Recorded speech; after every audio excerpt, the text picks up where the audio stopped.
Bonjour, vous désirez participer à mes cours de secondaire 2 en ligne?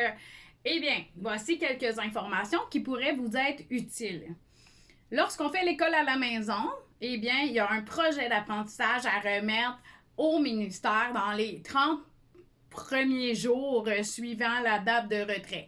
Donc, première étape, il faut écrire un avis pour dire « OK, j'ai retiré mon enfant de l'école. Mon assistante va être là pour vous guider. À qui envoyer l'avis? » Et, tu sais, il y a la commission scolaire, direction de l'enseignement d'école à la maison. J'ai quelqu'un qui s'occupe de la paperasse à chaque étape pour vous. Maintenant, après l'avis, il y a un projet d'apprentissage. Vous avez tout simplement à remettre celui que j'ai créé pour mes élèves. Parce que si votre enfant suit mon programme, les devoirs que je donne, le projet d'apprentissage va être le même pour tous mes élèves. Ensuite, à la mi-année, à la fin d'année, vous allez avoir le bilan de mi-parcours, bilan de fin de parcours. Encore là, moi, j'ai un rapport où je m'inspire de ça. Je vous fais le bilan. Vous avez à compléter. Vous avez à compléter les informations spécifiques à votre enfant. Mais moi, je note est-ce que l'enfant progresse bien ou non et je vous remets l'essentiel de ce document, de tous les documents à remettre. Ensuite, à la fin d'année, vous avez deux choix pour évaluer. Le portfolio ou l'évaluation par un titulaire d'un permis d'enseigner. Tada! J'en ai un permis d'enseigner, c'est pas merveilleux? Donc, j'évalue mes élèves. Et comment je les évalue? Je les évalue dans les cours. C'est pour ça qu'il faut que vous soyez très vigilants. Quitte à mettre une caméra, un programme d'inspection pour voir qu'est-ce que l'enfant fait pendant les cours. Si l'enfant est en train de gamer pendant mon cours, moi, je lui pose une question. Je dis, bon, ben, voici, nous avons des tasses avec une couleur orange. Voici la tasse, elle est orange. Joe, quelle est la couleur de ma tarte? Ça, c'est bien compliqué. Hey, je viens de le dire. Donc, lorsque l'enfant n'écoute pas mon cours, c'est très simple, il se ramasse avec des dés. Donc, j'ai le profil d'un élève en sévère difficulté d'apprentissage qui ne connaît pas la couleur orange et que, bon, je mets ça très simplet, mais souvent, je vais montrer la carte en géographie, en mathématiques, je vais expliquer, puis après ça, OK, donc X, c'est quoi, tu sais? Je sais pas. OK, ben, il y a un dé. Donc, c'est vraiment important de s'assurer que l'enfant il est présent à mes cours et qu'il écoute mes cours. Parce que moi, mon évaluation, elle se fait à chaque jour, à chaque cours. Il y a un A, B, C, D selon ses réponses à mes questions. Donc, bien entendu, moi, tu sais, je vais faire quand il y a trop de D, il y a trop d'inattention, je communique par courriel avec les parents pour voir est-ce que c'est une sévère difficulté ou est-ce que c'est des distractions. Si oui, quelles sont les distractions? Certains parents travaillent et ont leur enfant qui fait l'école à la maison. Dans ce cas-là, c'est important de faire un retour le soir. On ne peut pas juste mettre l'ado dans mes cours puis faire totalement confiance à l'ado. Impossible. Un ado reste un ado. Donc, il y en a qui sont, il y en a qui sont matures, responsables, qui prennent leurs devoirs avec sérieux. S'ils comprennent pas, ils vont me poser des questions. Et ces adolescents-là, je les connais et probablement qu'ils n'ont même pas besoin de suivi à la maison. Il y en a d'autres que, tu sais, je peux pas dormir, là, puis ils ont des excuses tout le temps, puis parce que là, ma soeur vient de rentrer, il y a tout le temps des excuses à ne pas être attentif, ne pas remettre tes devoirs.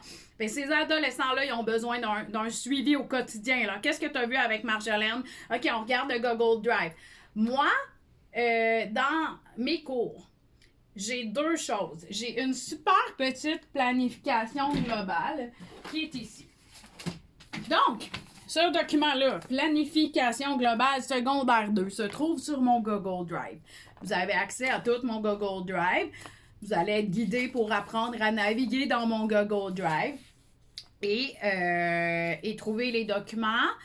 savoir où commander les livres. J'encourage, pour les droits d'auteur, à commander les livres qui sont sur mon Drive, bien entendu.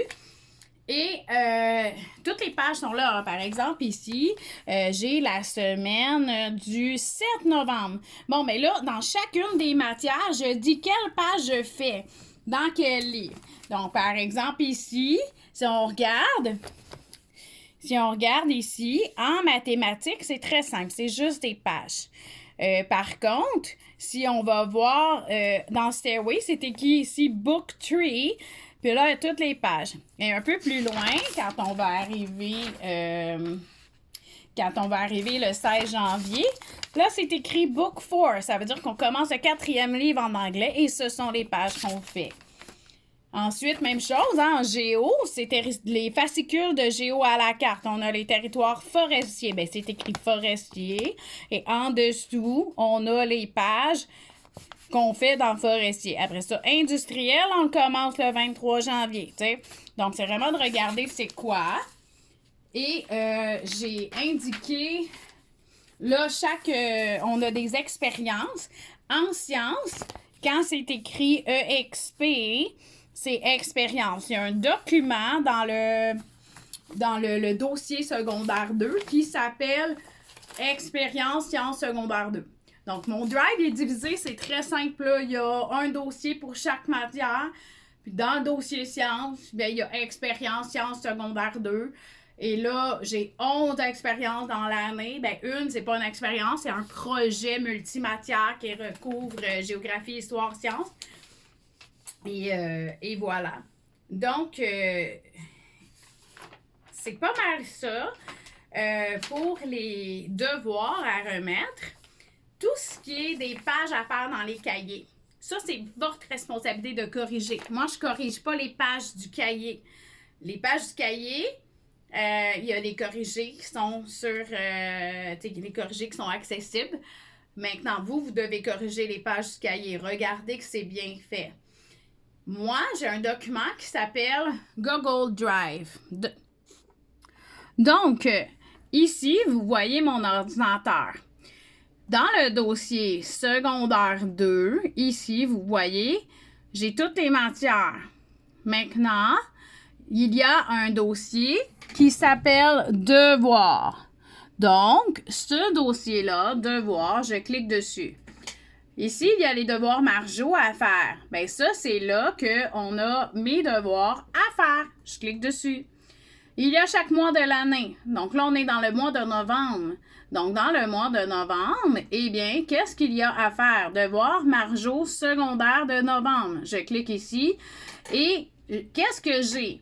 Bien, j'ai chaque matière en anglais. Qu'est-ce qu'il faut faire en sciences? Qu'est-ce qu'il faut faire en histoire? Tout ce que j'écris ici, je m'attends à le voir sur le Drive. Ici, des fois, je dis juste quelle page faire, mais des fois, on voit ici, maths, mettre la photo de 115 sur le Drive. Donc, il faut mettre la photo. Maintenant, si on va voir comment me remettre les devoirs, il y a devoir des élèves. Devoir des élèves, chaque élève a son dossier. Donc, par exemple, si je vais prendre